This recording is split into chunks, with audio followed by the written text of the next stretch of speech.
بسم اللہ الرحمن الرحیم۔ السلام علیکم ورحمۃ اللہ۔ جب دنیا میں ہر طرف شرک و کفر کی آوازیں ہر جگہ سے شروع ہو گئیں اور پوری دنیا میں بت پرستی جیسی بدترین لعنت نے دنیا والوں کو اپنے اندھیروں میں چھپا لیا، انسان ذات نے اپنے کریم رب کی بندگی چھوڑ دی اور درندوں جیسی زندگی گزارنے کا آغاز کر دیا۔ جہالت اور گمراہی کی وجہ سے اپنے خدا کے رشتوں کو بھلا دیا، اپنے جگر کے ٹکڑوں کو زندہ درگور کرنے جیسی ملعون رسومات کو اپنا مقصد بنایا اور بھی سینکڑوں برائیاں اپنے وجود میں شامل کر دیں، اور ہر سمت اندھیرا ہی اندھیرا ہو گیا۔ اس وقت اللہ تعالیٰ کی ذات کو انسان ذات کی حالت پر رحم آ گیا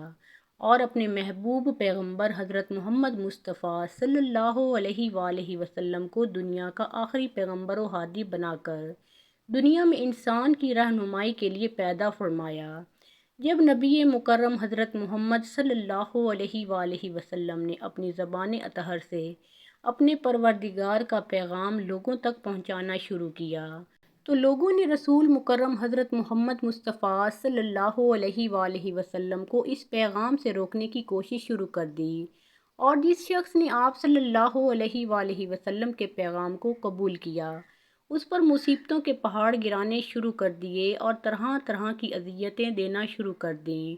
لیکن یہ شمع رسالت کے پروانے، آسمان نبوت کے چمکتے ستارے، بستان نبوت کے مہکتے پھول، آفتاب رسالت کی چمکیلی شعاعیں اور آغوش نبوت کی وہ ہستیاں اپنے آقا حضرت محمد مصطفیٰ صلی اللہ علیہ وآلہ وسلم پر اپنی جانیں، مال و اولاد قربان کرنے کے لیے تیار ہو گئے، لیکن اس رسول محترم حضرت محمد مصطفیٰ صلی اللہ علیہ وآلہ وسلم کے دامن کو چھوڑنے کا تصور بھی نہیں کیا۔ اس وقت رب کائنات نے ان مقدس ہستیوں کے متعلق ارشاد فرمایا کہ اولئک الذین ھداھم اللہ واولئک ھم اولو الالباب، یہی وہ لوگ ہیں جن کو اللہ تعالیٰ نے ہدایت دی اور یہی عقل والے ہیں۔ جب ان مقدس ہستیوں نے اپنے ان خود ساختہ معبودوں کی غلامی کو چھوڑ کر ایک خدا کی غلامی اختیار کی تو انہیں لوگوں نے وہ تکالیف دینا شروع کر دیں جن کو پڑھ کر انسان کانپ اٹھتا ہے۔ لیکن سلام ہے ان صحابہ کرام رضوان اللہ تعالیٰ علیہم اجمعین کو جنہوں نے اپنی جانیں اسلام کی خاطر قربان کر دیں، لیکن اپنے نبی کے پیغام کو اپنے دل سے نکالنے کا تصور بھی نہیں کیا۔ ان مقدس ہستیوں کے واقعات کو پڑھ کر ایک مسلمان کا ایمان شک و شبہات سے بالکل پاک ہو جاتا ہے اور ہر قدم پر اپنی کامیابی کا یقین زیادہ بڑھ جاتا ہے۔ حضرت یاسر بن عامر رضی اللہ تعالیٰ عنہ یمن کے باشندے تھے۔ یہ آپس میں 4 بھائی تھے، حضرت یاسر، مالک، حارث اور ایک چھوٹا تھا۔ یہ چھوٹے بھائی سے سب سے زیادہ محبت کرتے تھے۔ ایک مرتبہ وہ کہیں گم ہو گیا جس کی ان کو کوئی خبر تک نہیں ملی۔ یہ لوگ اپنے بھائی کی محبت کی شدت کی وجہ سے دل کے ہاتھوں مجبور ہو کر اپنے بھائی کو ڈھونڈنے کے لیے گھر سے نکلے۔ اپنے علاقے کا چپا چپا چھان مارا، لیکن ان کا محبوب بھائی ان کی نظروں نے نہیں دیکھا۔ آخر حضرت یاسر رضی اللہ تعالیٰ عنہ اپنے دونوں بھائیوں مالک و حارث کے ساتھ اپنے بھائی کو تلاش کرتے کرتے مکہ پاک کی سرزمین میں پہنچ گئے، لیکن یہاں بھی انہیں اپنے بھائی کے متعلق کوئی معلومات نہ مل سکی۔ لیکن اس پاک سرزمین میں آقا نامدار آن حضرت صلی اللہ علیہ وآلہ وسلم نے توحید کا پرچم بلند کر رکھا تھا، اور یہ دولت حقیقی حضرت یاسر کے مقدر میں لکھی جا چکی تھی۔ جیسے ہی یہ اعلان اس مقدس شخصیت کے کانوں میں پہنچا تو اپنے بھائیوں کو کہنے لگا کہ میں نے وہ دولت ابدی حاصل کر لی ہے کہ اب مجھے کسی دوسری چیز کی ضرورت نہیں ہے۔ اگر رہنا چاہتے ہو تو میرے ساتھ رہ سکتے ہو، ورنہ تم اپنی مرضی سے مجھے چھوڑ کر جا سکتے ہو، مجھے تم سے شکایت نہیں ہے۔ یہ بات سن کر دونوں بھائی مایوس ہو کر سرزمین مکہ پاک سے اپنے ملک یمن چلے گئے، لیکن حضرت یاسر بن عامر رضی اللہ تعالیٰ عنہ نے مکہ پاک میں سکونت اختیار کر دی اور یہاں ابو حذیفہ بن مغیرہ سے حلیفانہ تعلقات پیدا کر لیے۔ ابو حذیفہ نے اپنی ایک نیک سیرت لونڈی حضرت سمیہ بنت خبات رضی اللہ تعالیٰ عنہا حضرت یاسر بن عامر رضی اللہ تعالیٰ عنہ کو بخش دی، جس سے انہوں نے نکاح کر لیا اور اپنی زندگی کے دن مکہ پاک میں گزارنے لگے۔ بالآخر قدرت نے حضرت یاسر اور حضرت سمیہ رضی اللہ تعالیٰ عنہا کو ایک خوبصورت و خوبصیرت بیٹا عطا فرمایا جس کا نام حضرت عمار رضی اللہ تعالیٰ عنہ رکھا گیا۔ یہ مقدس بچہ آگے چل کر اپنی سیرت و صورت، کردار و گفتار، عشق رسول میں جل کر تاریخ اسلام کا ایک مستقل لال بن گیا، جس کی سیرت و عشق کے واقعات پڑھ کر انسانی عقل دنگ رہ جاتی ہے۔ ابو حذیفہ بن مغیرہ رضی اللہ تعالیٰ عنہ نے حضرت یاسر و سمیہ و عمار رضی اللہ تعالیٰ عنہما کو بڑی اچھی طرح سے رکھا تھا۔ پھر جب ابو حذیفہ بن مغیرہ نے وفات پائی تو آل یاسر رضی اللہ تعالیٰ عنہ اپنی زندگی کے لمحات گزارنے کے لیے کسی کے محتاج نہیں تھے۔ پھر وقت نے کروٹ بدل ڈالی، حضرت محمد مصطفیٰ صلی اللہ علیہ وآلہ وسلم نے اعلان نبوت فرمایا اور ہر طرف توحید کا پیغام عام کر دیا، تو آہستہ آہستہ لوگ اس اعلان نبوت پر لبیک کہہ کر دین اسلام کو اپنا آخری سرمایہ سمجھ کر اس دین کو قبول کرنا شروع ہو گئے۔ جیسے جیسے لوگ مسلمان ہونے لگے تو اہل مکہ نے مصائب کو بڑھانا شروع کر دیا، اور جس کو بھی دین اسلام کو قبول کرتے ہوئے دیکھتے تو اس پر ٹوٹ پڑتے اور انہیں بہت ہی دردناک سزائیں دیتے تھے۔ کسی کو مکہ کی ریتلی زمین پر لٹا کر اس کے سینہ مبارک پر بڑے پتھر رکھ دیتے تھے، کسی کو ناک میں دھواں دیتے تھے، کسی کو گلیوں میں گھسیٹتے رہتے تھے، کسی کو لوہے کی ذرہ پہنا کر انگاروں پر ڈال دیتے تھے، وغیرہ وغیرہ۔ ایسی عبرتناک سزائیں فقط اسی لیے دی جاتی تھیں کہ لوگوں تم فقط بتوں کی عبادت کرو، اللہ تعالیٰ کے پیغام کو چھوڑ دو۔ لیکن جب سے سزائیں بڑھنے لگیں تو حلقہ اسلام میں لوگ بھی زیادہ شامل ہونے لگے، اور توحید کے پرستاروں نے عزائم کفار کو دیکھ کر اپنا جان و مال اور اولاد قربان کر دیا۔ لیکن اب ان ظالموں سے آنکھوں میں آنکھیں ملا کر فرماتے تھے، اب دنیا کی کوئی طاقت ہمارے سینوں میں سے دین اسلام کی محبت کو مٹا نہیں سکتی، تمہاری یہ سزائیں ہمارے ایمان کو نقصان نہیں پہنچا سکتی، تم اپنا بدترین کام کرتے رہو، ہم اپنی جانیں قربان کرنے کے لیے تیار ہیں۔ اب جیسے ہی کفار مکہ کو حضرت یاسر و سمیہ و عمار رضی اللہ تعالیٰ عنہم کے مسلمان ہونے کی خبر ملی تو بنی مخزوم کے لوگ غیظ و غضب میں جل اٹھے اور اپنے ناپاک ارادوں کی تکمیل کے لیے آل یاسر رضی اللہ تعالیٰ عنہ پر تکالیف کا دائرہ بڑھا دیا۔ ان توحید کے متوالوں کو اتنا مارتے تھے کہ ان کا جسم مبارک خون میں سرخ ہو جاتا تھا۔ پھر کفار کہتے تھے کہ اب بتاؤ ایمان کو چھوڑتے ہو یا نہیں؟ اگر نہیں چھوڑو گے تو ہم تمہیں ایسی عبرتناک سزائیں دیں گے کہ لوگوں کے لیے مثال بن جاؤ گے۔ جب کفار مکہ اپنے ناپاک ارادے ظاہر کرتے تھے تو یہ تینوں فرماتے تھے کہ محمد رسول اللہ صلی اللہ علیہ وآلہ وسلم پر ہماری 1000 جانیں بھی قربان ہیں، اگر ہم اسی حالت میں بھی فوت ہو گئے تو ہمیں موت سے کوئی شکوہ نہیں، بلکہ ہم فخر سے کہیں گے کہ محبوب صلی اللہ علیہ وآلہ وسلم کے قدموں میں قربان ہوئے ہیں۔ یہ جواب سن کر کفار جل جاتے تھے، پھر ان کو لکڑیوں، گھونسوں اور لاتوں سے اتنا پیٹتے تھے کہ یہ مظلوم بے ہوش ہو جاتے تھے۔ پھر جب ہوش میں آتے تھے، کفار پوچھتے تھے، بتاؤ اب کیا ارادہ ہے؟ اذیتیں برداشت کرنے کا شوق ہے یا ایمان چھوڑتے ہو؟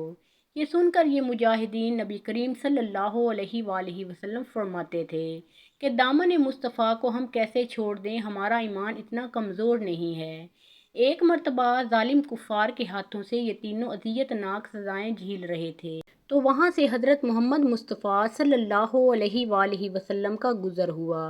ان کی مظلومی کو دیکھ کر آپ صلی اللہ علیہ وآلہ وسلم کا دل بھر آیا تو فرمانے لگے، اے آل یاسر صبر کرو، تمہاری جگہ جنت ہے۔ ایسی بدترین سزاؤں سے بھی کفار کا سینہ ٹھنڈا نہیں ہوا اور زیادہ اذیت ناک سزا دینے کے لیے کفار مکہ کے سردار ابو جہل نے حضرت سمیہ رضی اللہ تعالیٰ عنہا کو برچھی مار کر شہید کر دیا، اور یوں حضرت بی بی سمیہ رضی اللہ تعالیٰ عنہا تاریخ اسلام کی پہلی شہید خاتون بن گئیں۔ کروڑہاں سلام ہو ان کی جرأت پر کہ اپنی جان تو دے دی لیکن اپنے محبوب صلی اللہ علیہ وآلہ وسلم کے دامن کو چھوڑنے کا تصور بھی نہیں کیا، اور تاریخ کے اوراق میں اپنے عمل سے یہ ثابت کر دیا کہ ظالم کسی کے دل پر حکومت نہیں کر سکتا۔ دل پر حکومت تو بڑی چیز ہے، کسی کے ارادوں کو بھی نہیں مٹا سکتا۔ جب یہ عبرتناک خبر حضرت یاسر بن عامر رضی اللہ تعالیٰ عنہ کو ملی کہ اس کی بیوی کو ظالموں نے شہید کر دیا ہے تو اس اندوہناک خبر سے حضرت یاسر رضی اللہ تعالیٰ عنہ کو بہت صدمہ پہنچا اور روتے ہوئے اپنے محبوب آقا حضرت محمد صلی اللہ علیہ وآلہ وسلم کے دربار اقدس میں حاضر ہو کر عرض کیا،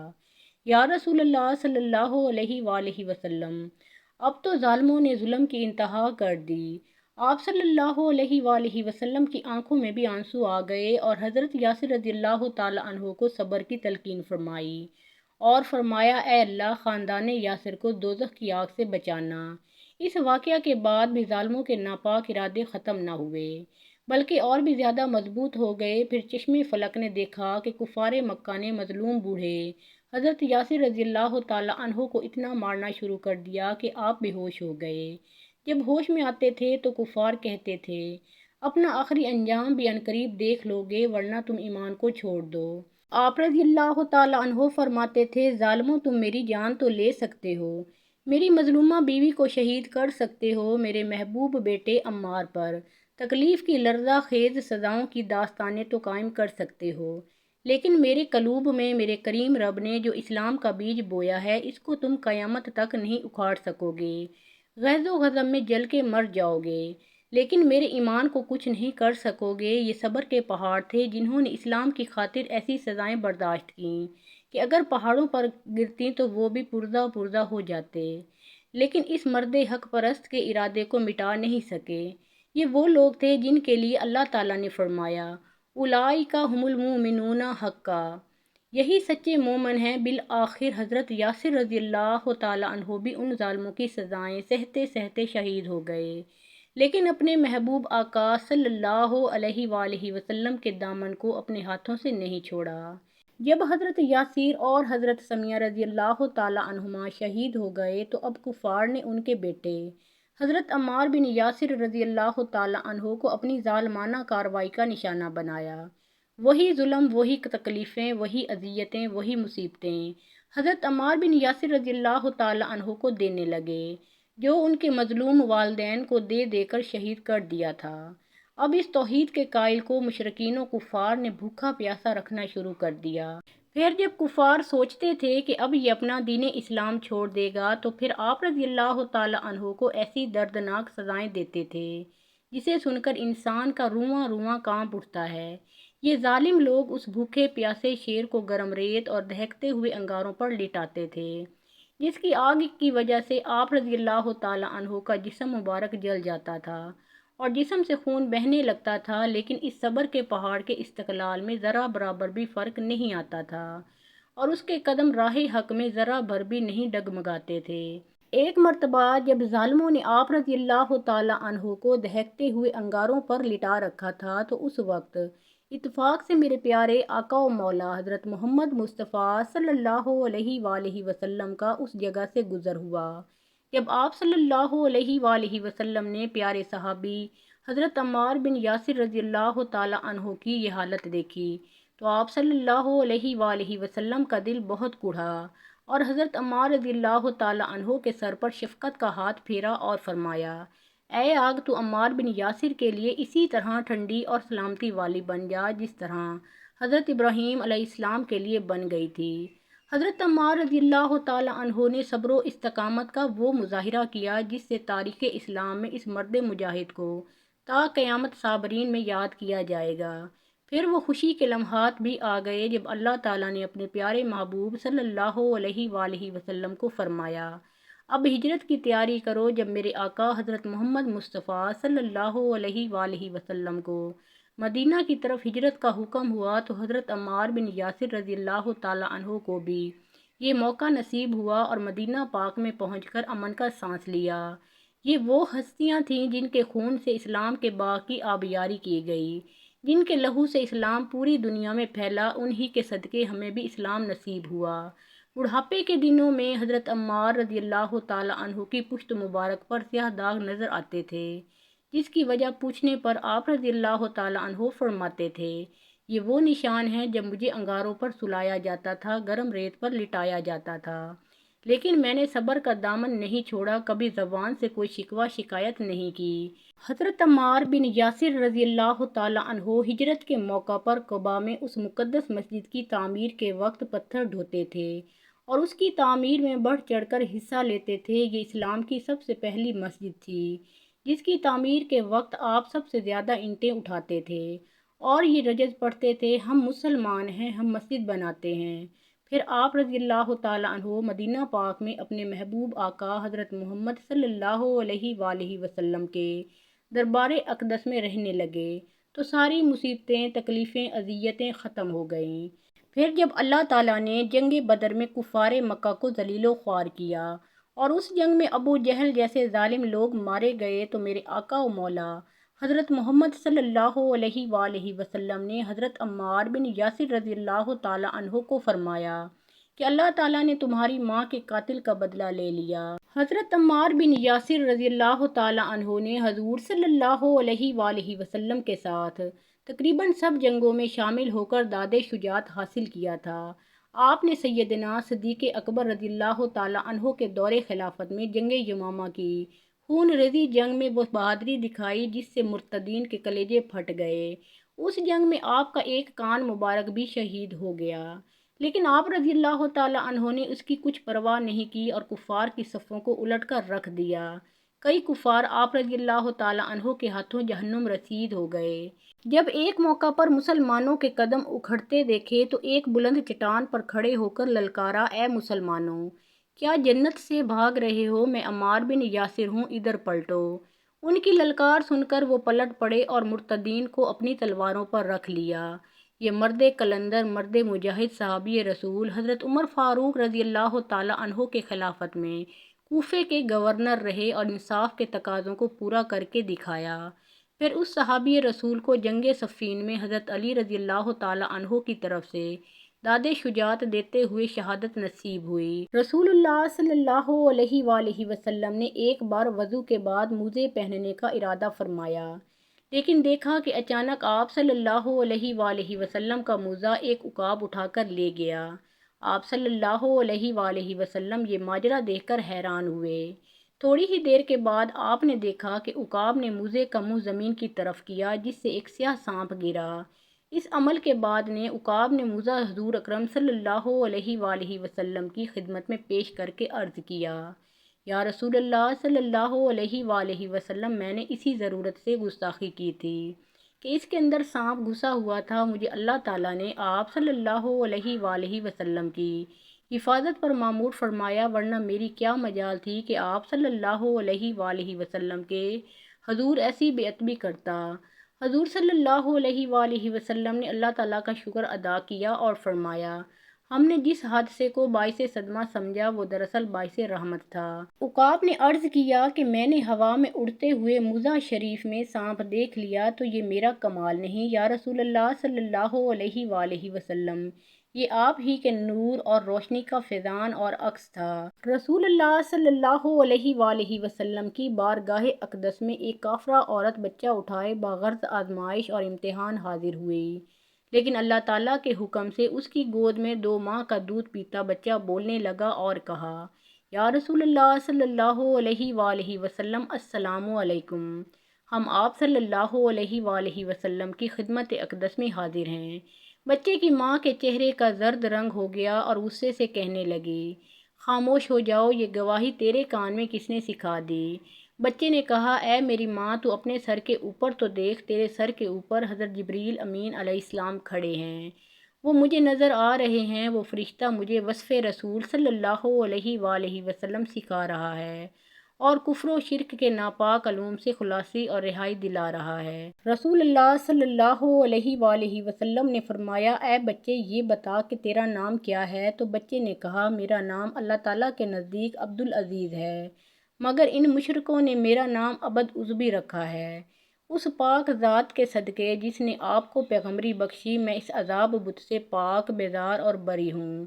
آپ صلی اللہ علیہ وآلہ وسلم نے جب مسجد نبوی بنائی تو اس میں منبر نہیں تھا۔ مسجد کے اندر کھجور کا ایک تنا تھا، اس کے ساتھ ٹیک لگا کر آپ صلی اللہ علیہ وآلہ وسلم خطبہ دیا کرتے تھے۔ کچھ عرصہ کے بعد ایک صحابی حضرت تمیم داری رضی اللہ تعالیٰ عنہ نے عرض کیا، اے اللہ کے رسول صلی اللہ علیہ وآلہ وسلم، اگر اجازت دیں تو ایک منبر بنا لیا جائے۔ آپ صلی اللہ علیہ وآلہ وسلم نے اجازت دے دی، چنانچہ ایک منبر بنا لیا گیا۔ اگلی دفعہ جب خطبہ دینے کا وقت آیا تو آپ صلی اللہ علیہ وآلہ وسلم منبر پر کھڑے ہو گئے اور خطبہ دینا شروع کر دیا۔ تھوڑی دیر کے بعد کھجور کے اس تنے میں سے اس طرح رونے کی آواز آنے لگی جیسے کوئی بچہ زور زور سے روتا ہے۔ سب لوگوں نے حیران ہو کر اس تنے کو دیکھا۔ حضور اکرم صلی اللہ علیہ وآلہ وسلم اس منبر سے نیچے اترے اور کھجور کے تنے کے قریب گئے، اس کے اوپر دست شفقت رکھا اور اس کو دلاسا دلایا۔ حدیث کی کتابوں میں لکھا ہے کہ حضور صلی اللہ علیہ وآلہ وسلم نے اس کو گلے سے لگایا تو وہ تنا اس طرح سسکیاں لیتے ہوئے چپ ہوا جیسے کوئی بچہ اپنی ماں کے سینے سے لگ کر چپ ہوتا ہے۔ اللہ تعالیٰ ہمیں دین اسلام کا پیروکار بنائے اور ہمارا خاتمہ ایمان پر فرمائے، آمین ثم آمین۔ ناظرین، کمنٹ باکس میں اللہ تعالیٰ کے 99 ناموں میں سے ایک نام ضرور ٹائپ کیجئے۔ شکریہ، اللہ حافظ۔